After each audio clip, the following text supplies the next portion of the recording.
الحمد لله نحمده ونستعينه ونستغفره ونتوكل عليه ونعوذ بالله من شرور أنفسنا ومن سيئات أعمالنا من يهده الله فلا مضل له ومن يضلل فلا هادي له وأشهد أن لا إله إلا الله وحده لا شريك له وأشهد أن محمدا عبده ورسوله اللهم صل على محمد وعلى آل محمد كما صليت على إبراهيم وعلى آل إبراهيم إنك حميد مجيد أما بعد فإن خير الكلام كلام الله وخير الهدي هدي محمد صلى الله عليه وسلم وشر الأمور محدثاتها وكل محدثة بدعة وكل بدعة ضلالة وكل ضلالة في النار أعوذ بالله من الشيطان الرجيم يا أيها الذين آمنوا اتقوا الله حق تقاته ولا تموتن إلا وأنتم مسلمون بسم الله الرحمن الرحيم والذين جاهدوا فينا لنهدينهم سبلنا وإن الله لمع المحسنين സൃഷ്ടാവും സംരക്ഷകനുമായ റബ്ബിനെ ജീവിതത്തിൻ്റെ എല്ലാ മേഖലയിലും കാത്തു സൂക്ഷിക്കുന്ന യഥാർത്ഥ മുഅ്മിനുകളും മുഖ്ലിസുകളുമായി ജീവിക്കണമെന്ന് ഉണർത്തുകയാണ്, ഉത്ബോധിപ്പിക്കുകയാണ്. വിശ്വാസിയുടെ ജീവിതത്തിൽ ചില സൂര്യോദയങ്ങളും ചില സൂര്യാസ്തമയങ്ങളുമൊക്കെ അവൻ്റെ ജീവിതത്തിനും അവൻ്റെ ജീവിതത്തിൻ്റെ ലക്ഷ്യങ്ങൾക്കും കൂടുതൽ കരുത്തു പകരുന്നതായിരിക്കും. മിക്കപ്പോഴും നമുക്ക് റമളാൻ 29 അന്നത്തെ സൂര്യാസ്തമയത്തെക്കുറിച്ചോ അല്ലെങ്കിൽ ബലിപെരുന്നാളിൻ്റെ പിറവി സംബന്ധിച്ചോ ഒക്കെ മാത്രമാണ് ഇത്തരമൊരു ഓർമ്മയും ശ്രദ്ധയും ഉണ്ടാകാറുള്ളത്. ഇപ്പം ഓരോ വെള്ളിയാഴ്ചയും ഉദിക്കുമ്പോൾ വിശ്വാസിയെ സംബന്ധിച്ചിടത്തോളം അവിടെ വലിയ ഒരു മനോനിലയോടുകൂടെ അതിനെ കാണേണ്ടതാണ്. ഖൈറു യൗമിൻ ത്വലഅത് അലൈഹി ശംസു യൗമുൽ ജുമുഅ. ദിനങ്ങളിൽ ഏറ്റവും നല്ല ദിനം, ഒരാഴ്ചത്തെ ദിവസങ്ങൾ എടുത്താൽ അള്ളാഹുവിൻ്റെ സൂര്യൻ ഉദിക്കുന്ന ദിവസങ്ങളിൽ ഏറ്റവും നല്ല ദിവസം ജുമുഅയാണ്. ഫിഹി ഖുലിഖ ആദമു, ആദം അലൈഹിസ്സലാമിനെ അള്ളാഹു സൃഷ്ടിച്ചതെന്നാണ്. വഫിഹി ഉദ്ഖിലൽ ജന്ന, അദ്ദേഹത്തെ സ്വർഗത്തിൽ പ്രവേശിപ്പിച്ചതെന്നാണ്. വഫിഹി ഉഖ്രിജ മിൻഹ, അദ്ദേഹത്തെ സ്വർഗത്തിൽ നിന്ന് അള്ളാഹു പുറത്തേക്ക് വിട്ടത് അന്നാണ്. ഞാനിത് ഇവിടെ ഉദ്ദേശിക്കുന്നത് ഇത്രയേ ഉള്ളൂ. ഏതെങ്കിലും ഒരു വെള്ളിയാഴ്ച ദിവസം രാവിലെ നമുക്ക് അങ്ങനത്തെ ഒരു ഫീലിങ്ങിൽ, ആയുസ്സിൽ എന്തെങ്കിലും ഒരു വെള്ളിയാഴ്ച ദിവസം നമുക്ക് അങ്ങനത്തെ ഒരു ഫീലിങ്ങിൽ ആ ദിവസത്തെ അഭിമുഖീകരിക്കാൻ കഴിഞ്ഞിട്ടുണ്ടോ? നമ്മളൊരു ഇന്റർവ്യൂവിന് പോണ ദിവസം, നമ്മൾ നല്ലൊരു കച്ചവടം ഉറപ്പിക്കാൻ പോണ ദിവസം, അല്ലെങ്കിൽ നമ്മുടെ ഒരു സീസൺ, ഒരു ബിസിനസ്സുകാരെ സംബന്ധിച്ചാണെങ്കിൽ അവരുടെ ഒരു സീസൺ ആരംഭിക്കുന്ന ദിവസം, എലക്ഷന്റെ റിസൾട്ട് വരുന്ന ദിവസം, അവിടെയൊക്കെ നമുക്കുണ്ടാകുന്നൊരു മനോനിലയുണ്ട്. വെള്ളിയാഴ്ചയെക്കുറിച്ചുള്ള മറ്റൊരു ഹദീസിൽ കാണാം, ലാ തത്ലുഉ ശംസു വലാ തഗ്റബു അലാ യൗമിൻ അഫ്ളലു മിൻ യൗമിൽ ജുമുഅ. യൗമുൽ ജുമുഅയേക്കാൾ ശ്രേഷ്ഠമായി സൂര്യൻ ഉദിക്കുന്ന, സൂര്യൻ അസ്തമിക്കുന്ന ഒരു ദിവസമല്ല.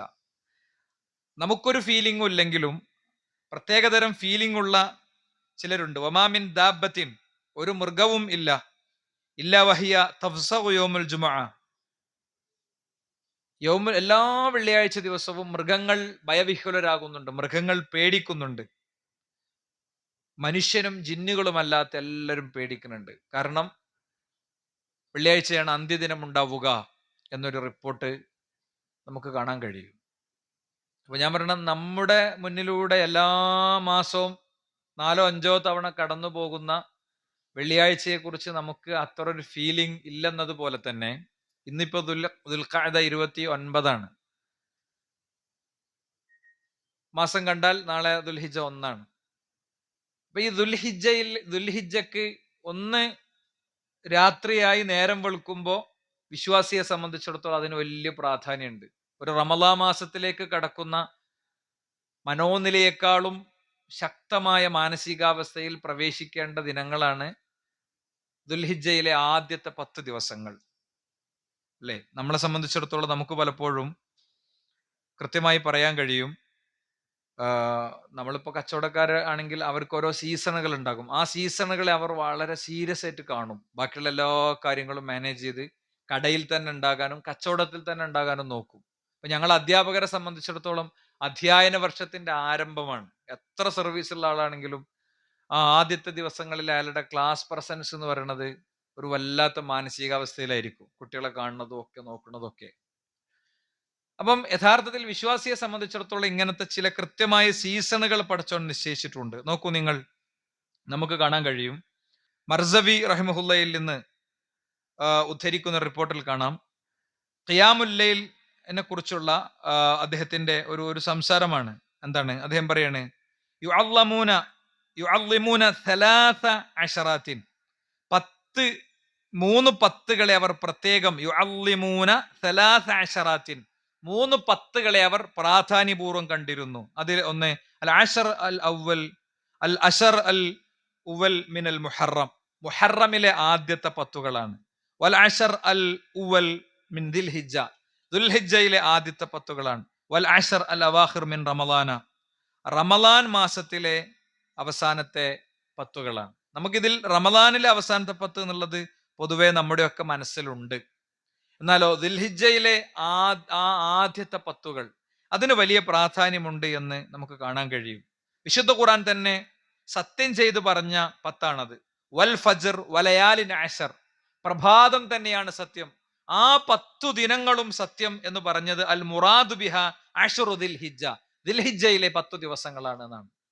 അപ്പൊ ഖുർആൻ അത് പ്രത്യേകം സത്യം അതെടുത്തു പറയുകയും അത് സത്യം ചെയ്യുകയും ചെയ്തത് വിശ്വാസിക്ക് അവിടെ ഉണ്ടാകേണ്ട ഒരു മാനസികാവസ്ഥയെ കുറിച്ച് പറയാനാണ്.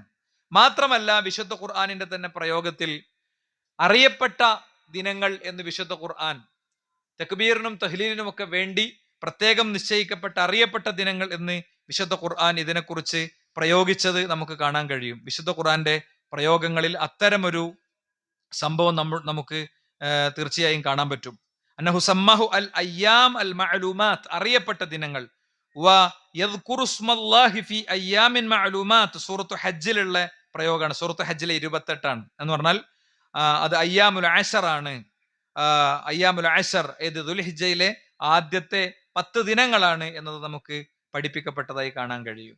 മാത്രമല്ല നോക്കൂ നിങ്ങൾ, ഈ 10 ദിനങ്ങളിൽ ആരാധന ചെയ്യണതിന് പ്രത്യേക പ്രാധാന്യമുണ്ട്. നമ്മൾ പലപ്പോഴും എന്തുണ്ടെങ്കിലും ഓഫർ ഉണ്ടോ എന്ന് ചോദിക്കും.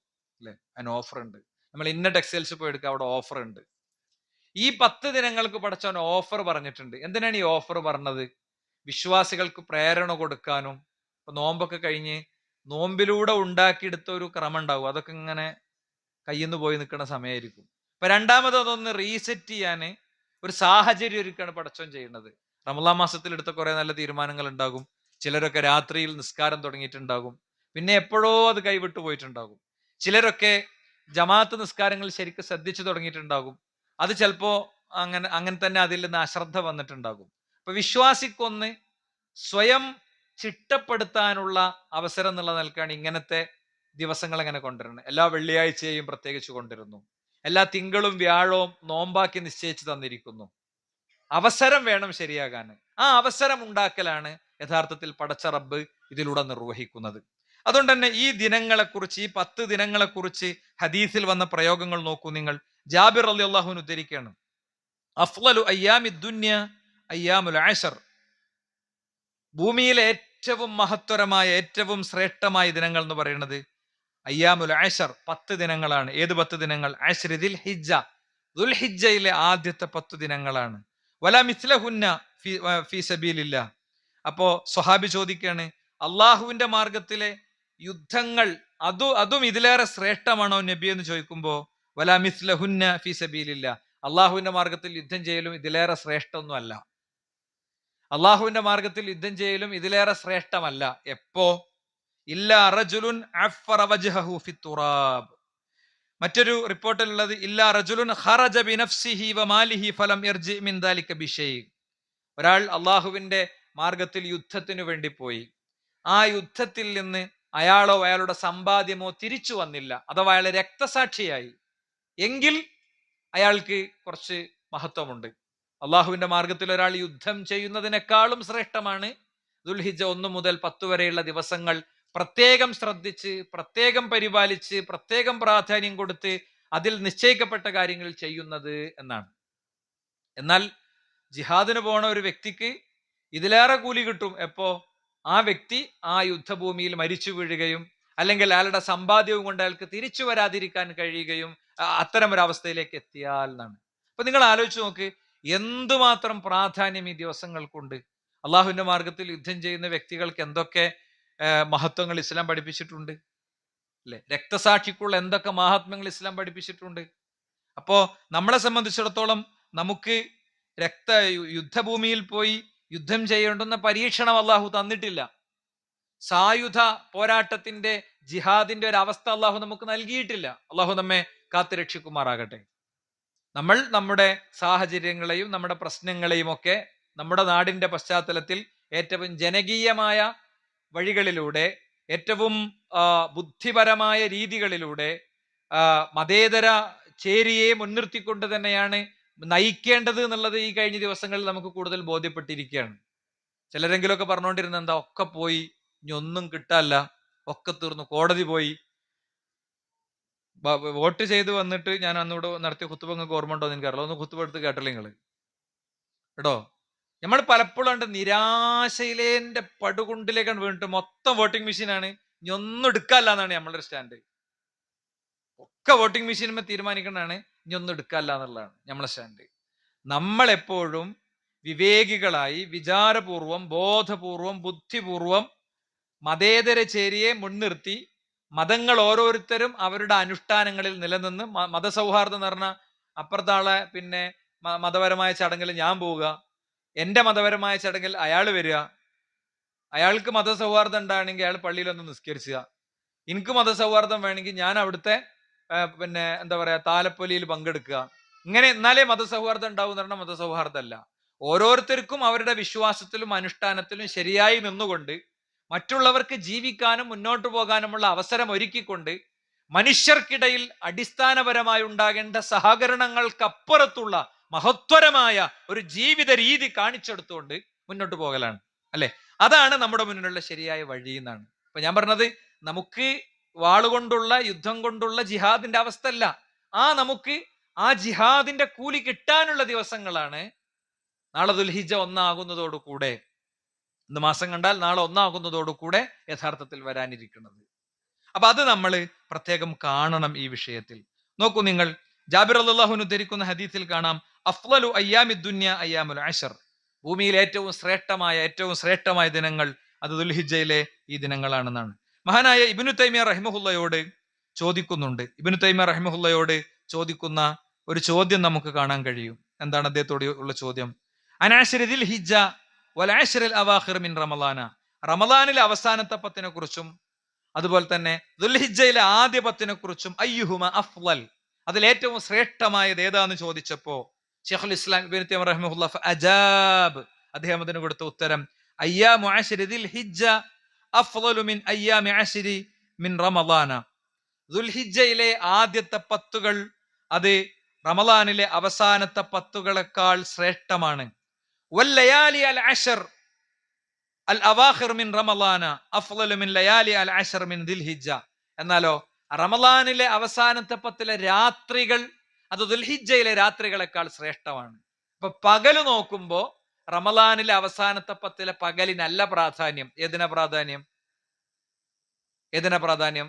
ദുൽഹിജ്ജയിലെ ആദ്യത്തെ 10 അതിന്റെ പകലിനാണ് പ്രാധാന്യം. എന്നാൽ രാവിന്റെ അടിസ്ഥാനത്തിൽ നോക്കുമ്പോഴോ റമളാനിലെ അവസാനത്തെ 10 രാവിനാണ് പ്രാധാന്യം, ദുൽഹിജ്ജയിലെ അവസാനത്തെ 10 രാവിനല്ല എന്ന് അദ്ദേഹം പഠിപ്പിക്കുകയാണ്. മാത്രമല്ല Sheikh Abdul Aziz bin Abdullahi bin bass പറയാണ്, അശ്റുൽ അവാഖിർ മിൻ റമളാൻ അഫ്ളലു മിൻ ജിഹത്തിൽ ലൈലി ലിഅന്ന ഫിഹാ ലൈലത്തുൽ ഖദർ. റമളാൻ മാസത്തിലെ രാവിനാണ് കൂടുതൽ പ്രാധാന്യം ദുൽഹിജ്ജയിലെ രാവിനേക്കാളും. കാരണം അവിടെ ലൈലത്തുൽ ഖദർ വരുന്നുണ്ട് എന്നതാണ്. ലൈലത്തുൽ ഖദർ വരുന്നുണ്ട് എന്നതാണ്. വൽ അശ്റുൽ അൽ അവ്വൽ മിൻ ദുൽഹിജ്ജ അഫ്ളലു മിൻ ജിഹത്തിൻ നഹാർ ലിഅന്ന ഫിഹാ യൗമ അറഫ. എന്താ, ദുൽഹിജ്ജയിലെ ആദ്യത്തെ 10 പകലിനാണ് റമളാനിന്റെ അവസാനത്തെ 10 പകലിനേക്കാളും പ്രാധാന്യം. കാരണം അവിടെ യൗമ അറഫ വരുന്നുണ്ട്. അറഫയിൽ ജനങ്ങൾ ഒരുമിച്ച് കൂടുന്ന ദിവസം വരുന്നത്. അതുപോലെ തന്നെ വഫിഹ യൗമുൻ നഹർ, അതിൽ യൗമുൻ നഹർ വരുന്നുണ്ട്. വഹുമ അഫ്ളലു അയ്യാമിദ് ദുനിയ ഹാദാ ഹുവൽ മുഅ്തമദ് ഇൻദൽ മുഹഖഖീന മിൻ അഹ്ലിൽ ഇൽമ്. ഇത് ഇവർ രണ്ടാളും പറഞ്ഞ ഒറ്റപ്പെട്ട 2 അഭിപ്രായമല്ല, മറിച്ച് മുൻഗാമികളൊക്കെ ഏറ്റവും കൃത്യമായി അത് പഠിപ്പിച്ചിട്ടുണ്ട്. ഇനി അതുകൊണ്ട് തീരുന്നില്ല. വല്ലദി യൽഹറു അന്ന സബബ് ഫി ഇംതിയാസ് അശ്ർ ദിൽ ഹിജ്ജ ലിമകാനി ഇജ്തിമാഇ ഉമ്മഹാത്തുൽ ഇബാദാത്ത് ഫീഹി. എന്തുകൊണ്ടാണ് ദുൽഹിജ്ജയിലെ ആദ്യത്തെ 10 ദിനങ്ങൾക്ക് ഇത്രയും പ്രാധാന്യം വരുന്നത്? കാരണം ഇസ്ലാം പഠിപ്പിച്ച എല്ലാ ആരാധനകളും ഒന്നിച്ചു വരുന്ന ദിനങ്ങൾ ഇതിൽ ഉണ്ട് എന്നതുകൊണ്ടാണ്.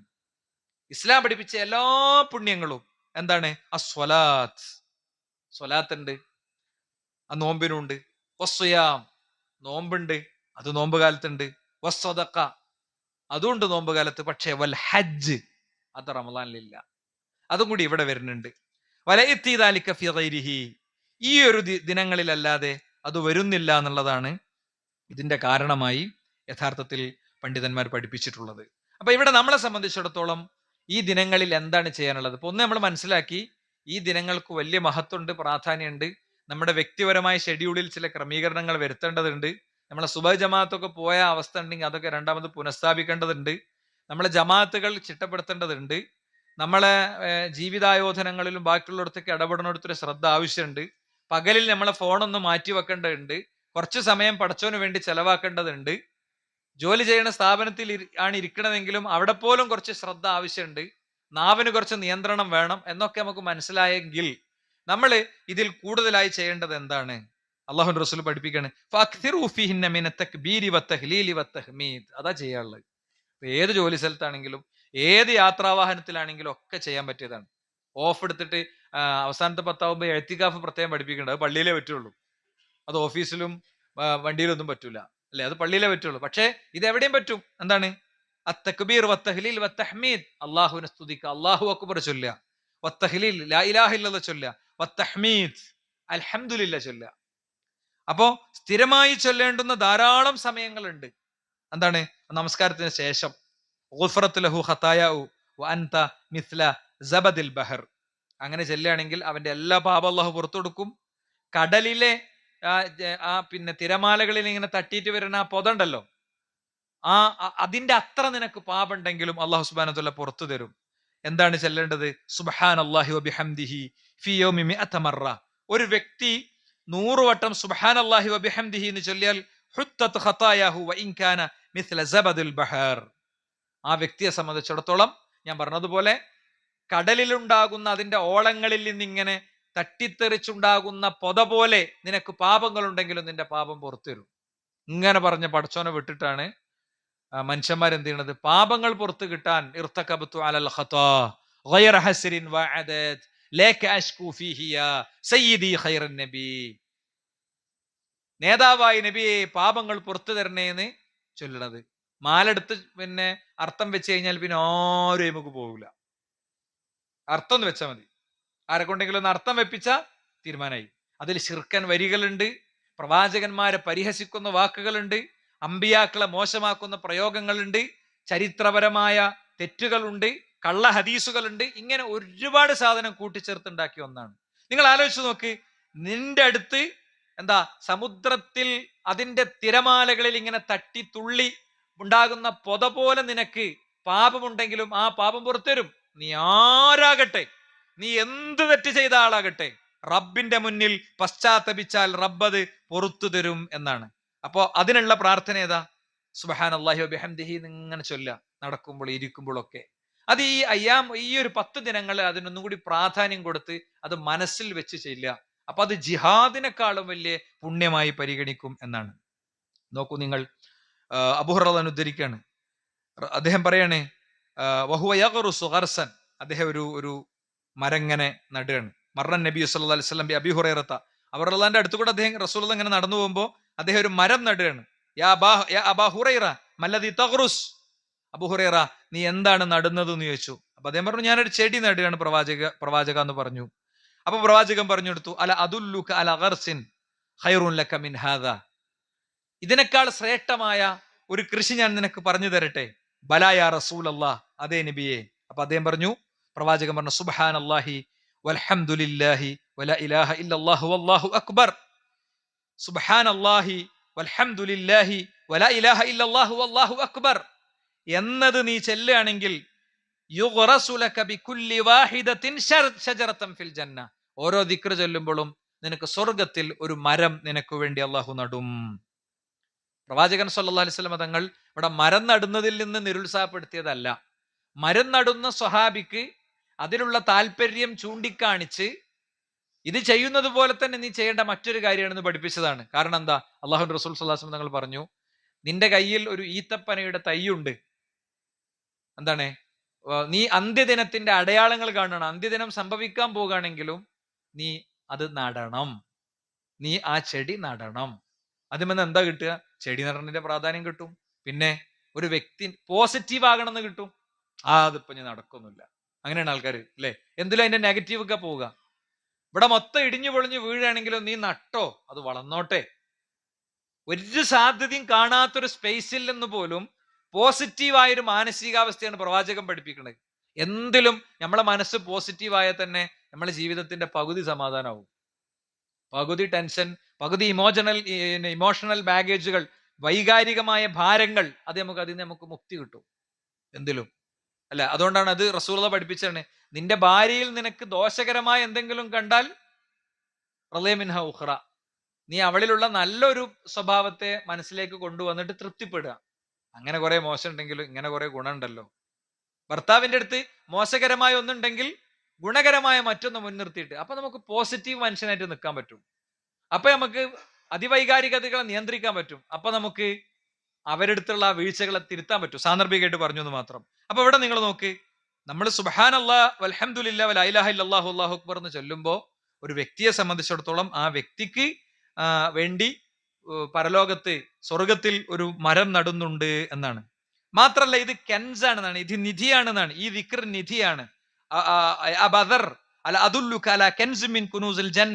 സ്വർഗത്തിലുള്ള നിധിയെ കുറിച്ച് ഞാൻ നിനക്ക് പറഞ്ഞു തരട്ടെയോ? ഏതാണത്? ലാ ഹൗല വലാ ഖുവത ഇല്ലാ ബില്ലാ. ലാ ഹൗല വലാ ഖുവത ഇല്ലാ ബില്ലാ എന്നുള്ളത് സ്വർഗത്തിലേക്കുള്ള നിധിയാണ്. നമ്മളിങ്ങനെ കളച്ച് മാന്തി എടുക്കുമ്പോൾ ഒരു ചെമ്പിട് കിട്ടി, അതിൽ ഇഷ്ടംപോലെ സ്വർണ്ണം ഉണ്ട്, അതിനെ നമ്മൾ നിധി എന്ന് പറയാം. ഇതേപോലെ നാളെ പരലോകത്തേക്കുള്ള നിധിയാണ് ലാ ഹൗല വലാ ഖുവത ഇല്ലാ ബില്ലാ എന്നത്.